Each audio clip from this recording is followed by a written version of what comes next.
Last week, after Donald Trump sent out his tweet saying that when the looting starts, the shooting starts, he thought he had, basically hit a home run with that.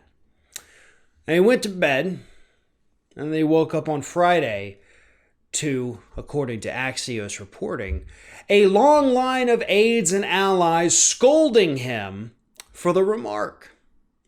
And this includes people that the president has a lot of faith in, people like Hope Hicks, people like Mark Zuckerberg, who the president apparently called on Friday to get his take on the when the looting starts, the shooting starts tweet.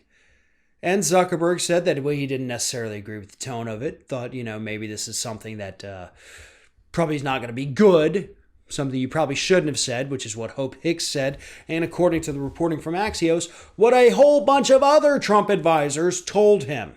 In fact, one unnamed advisor in this Axios report actually said that this was probably his worst moment, Trump's worst moment in the White House since Charlottesville. That's how bad the reaction has been inside the White House to this tweet. Now, here's the thing. This is not a saying that Donald Trump made up. There is a lot of history behind this, a lot of very ugly history behind it.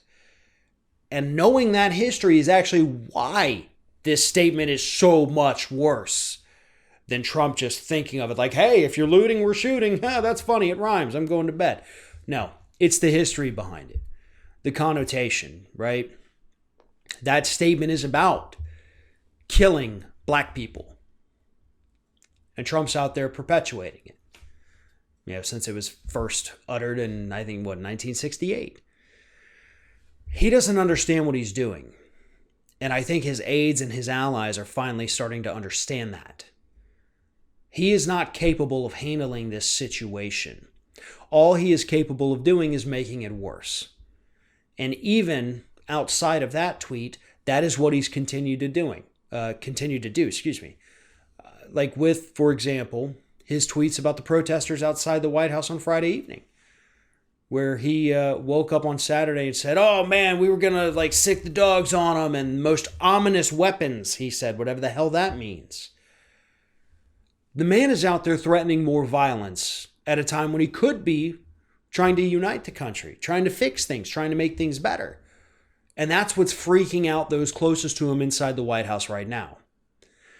He doesn't know how to handle this. He just knows there's groups of people he doesn't like. They're doing things that he doesn't like. And he's going to go out there and let everybody know that he doesn't like this because he's not politically smart. Personally, I think he's not smart in general. But right now, let's just focus it on not politically smart. And that's what the aides are worried about. They believe, and this is the reason they're freaking out, is that these statements that he's making, these calls for more violence in the response to violence, are going to turn off independent voters and suburban moms. That's why they're worried. They're not actually worried that it may spark more violence, that it may cause police officers to feel emboldened by the president's words and kill more people. They're worried that it's going to hurt him politically. That's where their concern lies. Not in the fact that he is incapable of handling the situation, not with the fact that he is legit calling for more violence, but just the fact that, you know what? I think a mom out in Poughkeepsie probably isn't going to like you saying this, and we need her vote in November.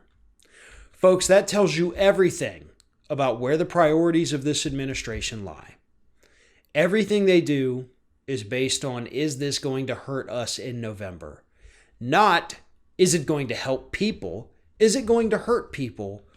But how does this affect me? How does this affect my job in the White House? And how can I convince the president that that is the only thing that matters?